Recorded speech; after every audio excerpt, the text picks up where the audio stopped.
A shocker for some, I know, but Massachusetts has decided that it knows better than the Supreme Court and the American people when it comes to the Second Amendment, and it has outright banned entire classes of handguns, despite the highest court in the land repeatedly affirming that handguns are protected under the Constitution.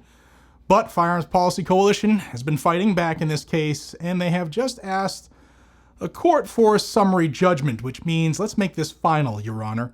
Stick around because today I'm breaking down this major lawsuit and what it means for your gun rights where you live.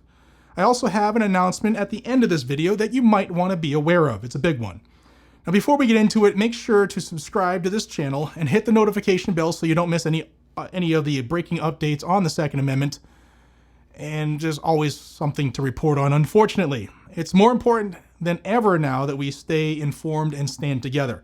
A huge thank you to today's sponsor, Sonoran Desert Institute. If you're passionate about firearms and want to turn that passion into a career, SDI offers accredited online courses in gunsmithing and firearms technology. So whether you're looking to build your knowledge or start a new career in the firearms industry, SDI's got you covered. Check them out in the link down below. It's sdi.edu/GNG to learn more. All right, let's talk about what's going on. Firearms Policy Coalition filed this case a long time ago and recently filed its final summary judgment brief in the case of Granada v. Campbell at the U.S. District Court in Massachusetts.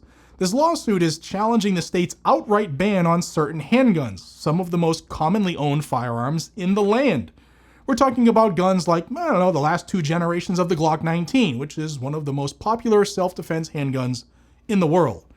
Now, according to Firearms Policy Coalition, Massachusetts is ignoring the Supreme Court precedent by banning handguns that they deem unsafe based off of arbitrary requirements. But let's be real here. This isn't about safety, it's about control, and Massachusetts isn't the only state that has a handgun roster. So let's break down why this ban is blatantly unconstitutional. The FPC lawsuit argues that Massachusetts is directly violating the rulings from two landmark Supreme Court cases. District of Columbia versus Heller, with my buddy Dick Heller, that's from 2008, and the more recent New York State Rifle and Pistol Association versus Bruin, which came down in 2022. In Heller, the Supreme Court made it crystal clear that handguns are in common use for self-defense and cannot be banned outright. And Bruin reinforced that any gun control in this land must be rooted in historical tradition, and spoiler alert, there is no historical tradition of banning commonly used firearms, especially handguns, in Massachusetts or in anywhere else. Yet, Massachusetts thinks that it can just ignore that and decide for its residents what firearms they can and cannot own. But the Constitution doesn't say, shall not be infringed, except in Massachusetts. This case isn't just about Massachusetts, it's about the entire country. If this ban is upheld, any other anti-gun state can just follow Massachusetts' lead and start banning commonly owned handguns. And this is why organizations like Firearms Policy Coalition are so important. They're not just fighting for the rights of the people in one state, they're fighting for the entire nation's Second Amendment rights. And it's not just about law-abiding gun owners. By restricting access to legal, reliable handguns, Massachusetts is making it harder for people, especially women and the elderly, to defend themselves from violent criminals. Meanwhile, do you honestly think that criminals care what's on a so-called approved roster for handguns? Of course not. Now, this case is going to have major implications for the future of gun rights in America. And the Supreme Court has already ruled that these kind of bans are unconstitutional. Yet states like Massachusetts just don't care. And that's why we have to stay informed and stay engaged and keep fighting for our rights. If you found this video helpful, make sure to like, share, and subscribe to the channel, and leave a comment down below and let me know what you think about this case. Do you think Massachusetts will back down, or will this end up at the Supreme Court?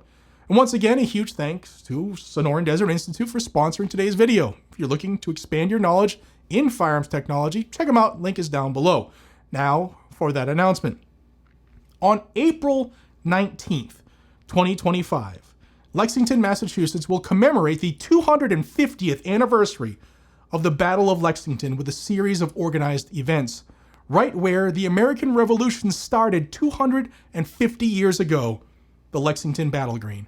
It is a place that I have been many times, and I used to go to a lot just to just sit there and meditate and just, pay homage to the people who gave up everything for a belief that turned into the United States of America.